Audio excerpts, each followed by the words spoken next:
What's up, everybody? It is Tip Tuesday, and what I want to talk about today is what's considered a realistic amount of muscle gain in a month.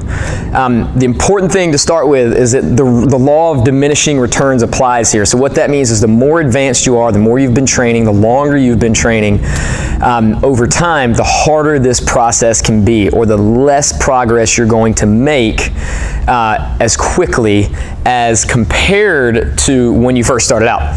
So what's considered reasonable in terms of the number of pounds of muscle you can gain in a month? For men, it's anywhere between 0.75 to 1.25 pounds of muscle. For women, it's anywhere between 0.325 and 0.5 pounds of muscle.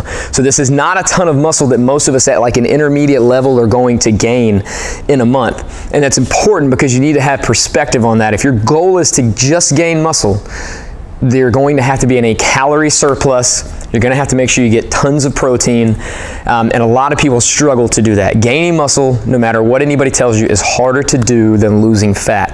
It might not feel that way sometimes if your main focus is losing fat, and I understand that, I get it, but gaining muscle is a very challenging process. It's much easier to lose body fat than it is to take something out than it is to build something up, because building something up takes specific physical work and physical focus, and then the nutrition to back that up. Whereas fat loss, we have fat cells that we can deplete when we use that. It does take physical work, but it doesn't take necessarily a specific type of physical work always. Most of what we do can help us expend energy and help us lose fat if we're in a calorie deficit.